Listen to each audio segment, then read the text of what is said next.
Mods to go over, let's get to them. Eidolon is a Forge 116 mod that adds a fairly in-depth magic system to Minecraft. It has touches of alchemy, theurgy, necromancy, soul manipulation, and even adds some new mobs. As you begin your journey into this dark world of magic, you should craft yourself an Ars Ecclesia. This book contains all the knowledge you need to gain supreme power. You'll find yourself performing rituals to extract the souls of mobs that you can then use to summon hostile mobs, lure in friendly mobs, and even control time itself, among many other feats. You can also craft some new interesting items like the Pickaxe of Inversion that can mine faster the harder the block is. You can make the Sword of Sapping that applies a wither effect that heals you for any wither damage done. There are a couple of powerful wands that make great ranged weapons. There's an amulet that can store HP when you're at full health and then heals you with the stored health when you're hurt. And there's the prestigious palm that can double the distance that you can reach. There's also an entire altar system where you can perform sacrifices and pray to dark gods to gain their knowledge. This is already a pretty large mod, and I've barely touched on what they've added, and the developer says they have some pretty neat plans for the future. Enchantment Lore is a Fabric 116 mod that allows you to open enchanted books and read about the enchantment. Each book contains a description of the enchantment, the math and how it works, and some very well written lore. This is another one of those mods that without a doubt should be part of vanilla Minecraft. Not only is this a very intuitive way for new players to learn about enchantments and how they work, but the developers have taken the time and care to write some good lore that actually make these fun to read. Moon and Space Dimensions is a Fabric 116 mod that adds the moon and everything you need to survive life in space. This mod also makes it easy for anyone to add their own dimensions with space survival elements. Each dimension can have its own gravity and skybox, and can also require oxygen to survive.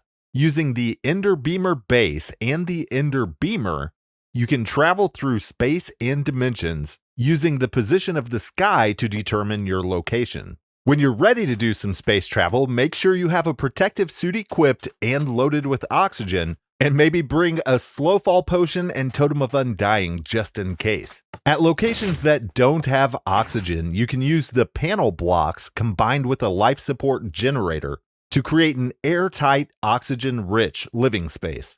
Currently, the moon is the only new destination added by this mod. It has low gravity, no oxygen, and it is loaded with iron. I'm really looking forward to seeing what some creative mod pack developers do with this awesome new tool.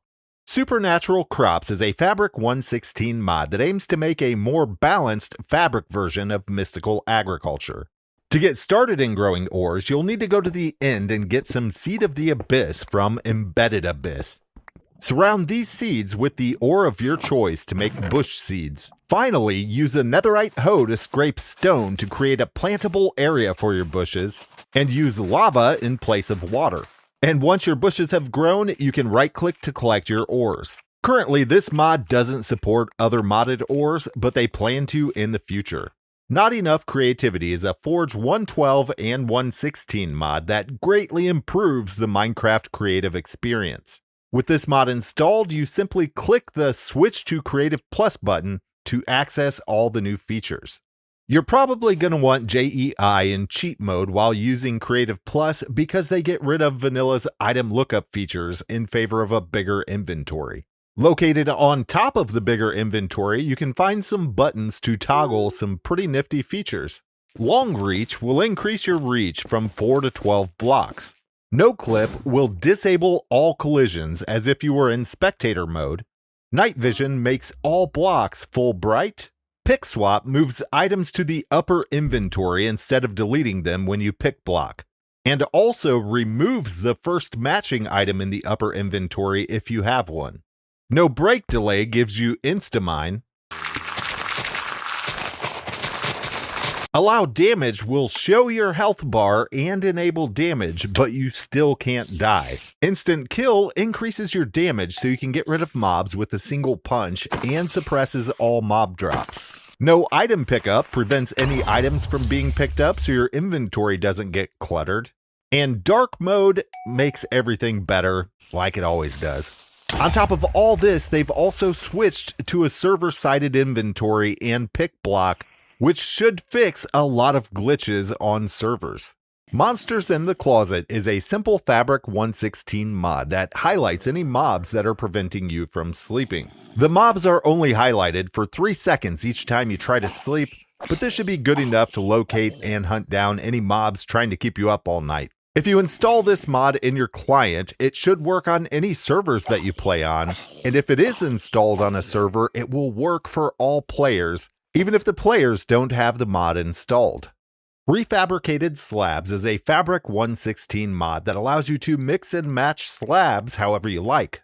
This is pretty much a Fabric version of Double Slabs, if you know what that mod is, and I usually try to get a Double Slabs mod in any pack that I make. They're just nice for building, and as far as I know, this is the only current Fabric version that doesn't cause crashes.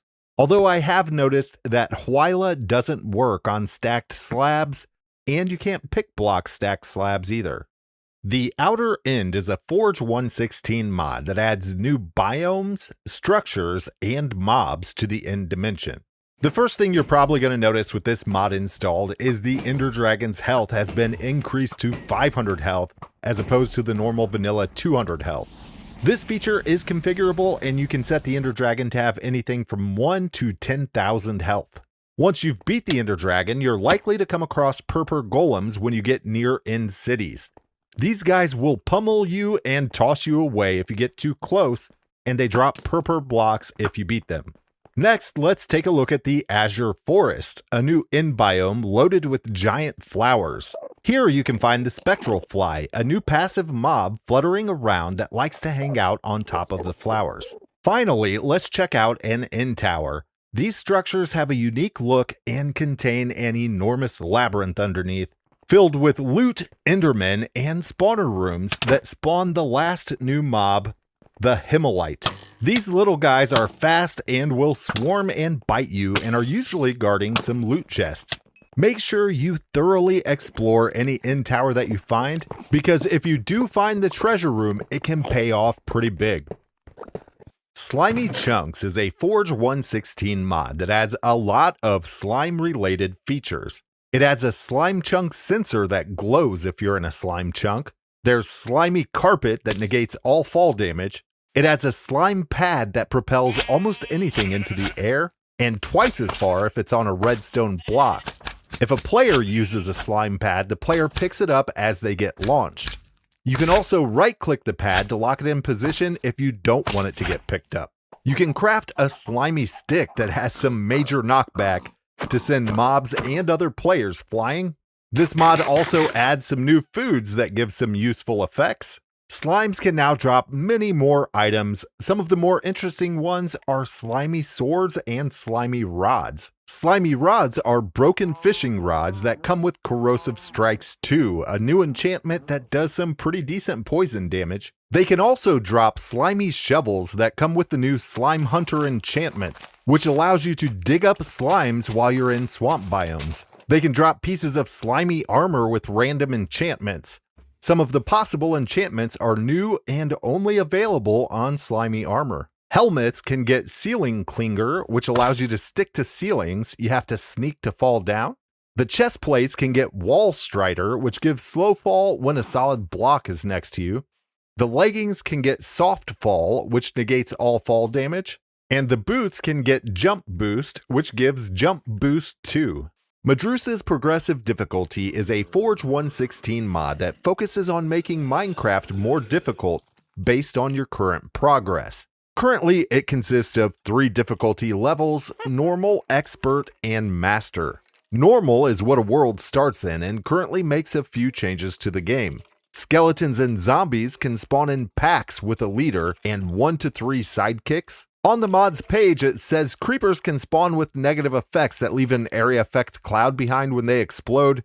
I wasn't able to find one that did this, and it says creepers can spawn charged. I also couldn't find one of these. It's not listed as a change, but a lot more mobs seem to spawn with armor and weapons. And finally, fall damage causes slowness and nausea. Expert mode starts when the first player enters the Nether, and the changes that this cause are a 25% chance for double loot and extra experience.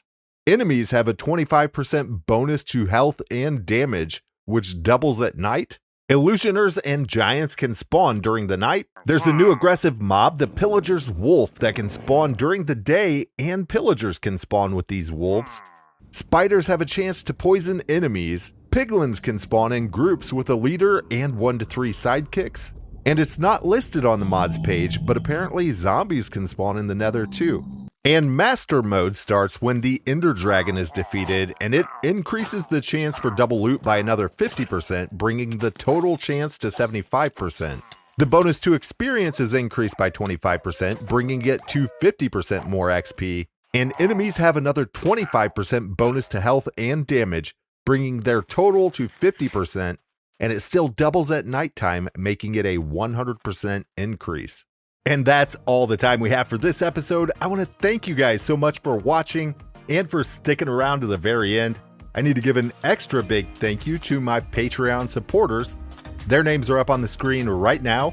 I hope you enjoyed this episode. I had a fantastic time making it. If you did enjoy it, you know what to do. Hit that like button down below. Consider subscribing if you're not subscribed yet. Keep playing, keep having fun. We will see you guys next time.